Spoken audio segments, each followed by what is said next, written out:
First time ako magluto ng damit guys. Anong lasa? Mamaya sabay niyo akong kumain. Joke lang.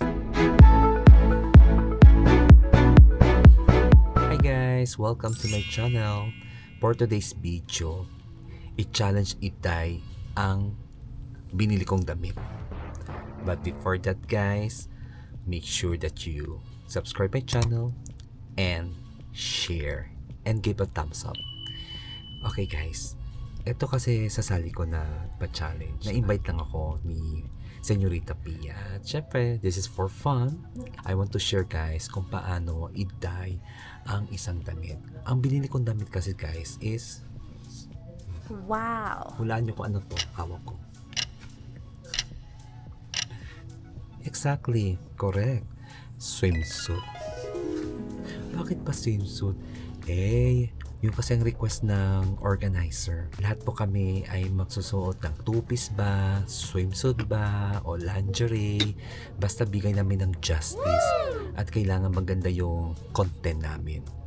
So, yung criteria for judging is 50% for fearless, 25% for costume, and another 25% for editing. Mga grupo guys is mga big time, hindi mga basta-basta yung mga guys. So, lahat kasi lang magaganda. Simula kay Ma'am si J-Lo, kay I Cristeta, kay Gorgeous Gray, kay Lady Pink, mga big time. At syempre naman, ang small time ako, si Balang Star. So, dalawang grupo lang ang maglaban-laban. First group is Team Sindikato. Yung pangalawang grupo is Team No Sindikato. So ako naman, belong ako sa Team Sindikato. Napaka-excited na talaga na gawa ng content. So, ang binili ko is, nakita niyo guys, tribal print. So, ang kailangan doon is pure black. Kaya, I can transform this swimsuit into pure black. Paano? Syempre naman, talented to guys, talented. Before ako bumili ng swimsuit, canvas ako Nag-window shopping muna ako. So, chinecheck ko lahat ng price. Ang budget ko man talaga guys is nasa 500 peso. Pero kung meron ako makita na yung price na mas mababa pa sa 200 peso, kung kontento na ako doon, kung okay na sa akin, igagrab ko na yun. Bibilin ko na yun. So, ang dami ko ng mga bazaar. Bazaar kasi ang tawag namin dito, mga malalaking mga tindahan. Check muna yung isang tindahan, nakita ko nasa 329 yung ganito, mga swimsuit. So, yung isa naman, so, nasa 229. O at least nakakaroon ako ng option, hindi ba? Sabi ko mamaya na lang babalikan ko yung kung wala na ako mahanap, meron ako mga option kung saan ako bibili, di ba? So yun. So habang naglalakad-lakad ako, ang pinaka-last na tindahan na pumunta ako, sabi ko sana meron. So yung pinaka-dulo doon sa women's clothes, may nakita ako, ang dami. Pero wala akong makita na black. Yun ang problema kasi. Yun ang pinaka-challenge to find a color black. Anong ginawa ko? I'm just look for the price purse. May nakita ako ng swimsuit, tapos kinukumpara-kumpara. Meron ako na doon nakita is nasa 379. Maganda siya. Yung klarong-klaro yung ano mo, yung ribs mo, yung tsala akong, diba? Magandang katawan. Hindi kagaya mga grupo ko. Mga sexy sila. Ginawa ko na lang guys, ayan, ganito na yung design. So, anong gagawin ko na yun? I need to turn this tribal print into pure black. Wow! So, magdaday ako. So, di ba binili ko na to? And then after na binili ko, now, ang problema ko na yon, saan ako bibili ng jubos? So, kung wala akong makitang jubos, ang last option is spray. Gusto ko gawin tong silver, gusto kong gawin na any color. Yung hindi mo na kailangan i-dye, spray. Yun, spray. Pero naman, I follow the old tradition. Yung magandang procedure. Kaya, I prepare first is yung jubos na. Pati guys, mas mura kasi yung jubos na gagamitin. Kasi yung isang one can of spray sa 132, 147, 'Di ba?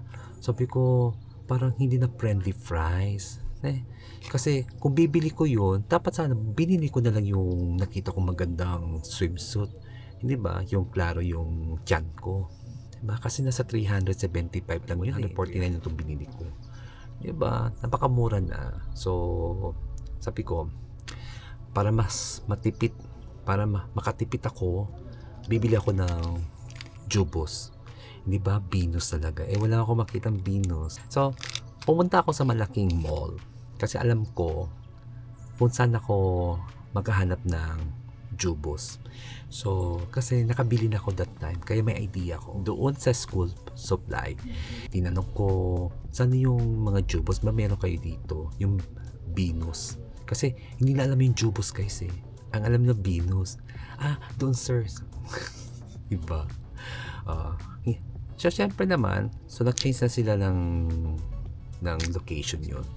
So, nakita ko, nasa baba lang. At kaunti na lang, ang nakita kong first kulay is blue. Sabi ko, nako, sana may black. Kinalkal ko, diba? Sabi ko, ay, salamat naman meron. So, ang ginawa ko, bumili ako ng 3 plastic. Ayun, pagdating sa bahay, inopen ko, 3 pala. Isang plastic, 3. So, ilan lahat ng Jubos? Siyam Jubos na meron ako. So, lahat ng Jubos na yan, ilalagay ko sa tubig. Okay? Ilalagay ko sa kumukulong tubig. Okay? Ubusin na lahat. Anong gagawin ko pa dito, di ba? Ang purpose naman to is to dye this swimsuit para matakpan to lahat ang mga puti. Nakita niyo mo puti? Yan. Gusto ko lahat ito magiging itim. Step by step, i-share ko sa inyo kung paano idaday ang damit or pantalon ba, bag ba ninyo, faded na mga pantalon na black or mga hoodie. Jubos lang guys ang solusyon. Jubos lang. First procedure, kailangan nyo mag-prepare kayo ng kaserola. At kung isa lang talaga idaday ninyo, huwag naman nyo punuin lahat yung kaserola. Kung pwede lang kalahati. Malaking kaserola ha, pwede medium or large. Huwag naman yung extra large, di ba? Nakakaloka lang kayo. Madami ba kayo magdaday? Ito lang yan. So, pwede na yung medium. Ayan.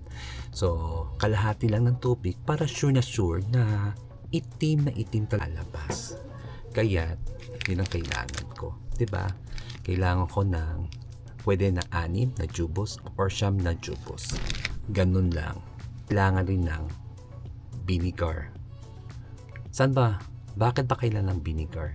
Kasi ang vinegar kasi para tulungan na kumapit yung kulay na black sa damit.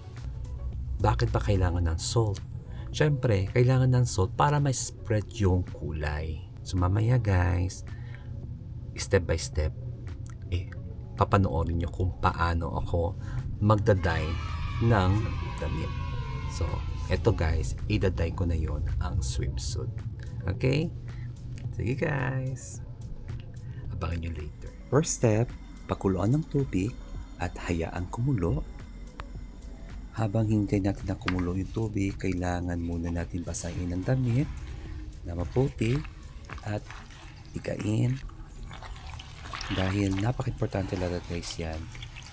Kasi para madali ma-absorb yung damit, yung kulay.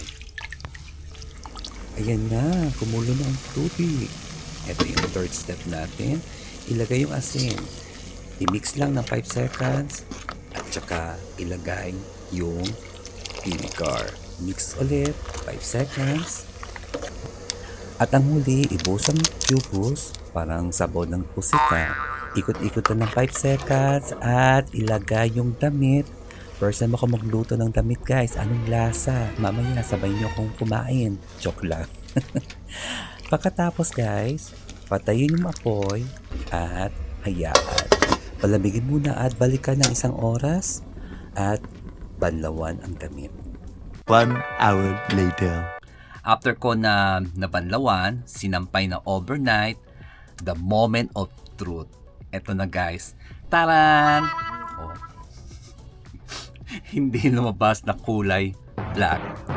Ang sabi ko nga, I can transform this tribal print into black. 'Di ba nakita niyo may mga puti-puti yung sa tribal print. So, ilang dye ang nilagay ko? Siyam na jubos. Hindi kumapit yung kulay.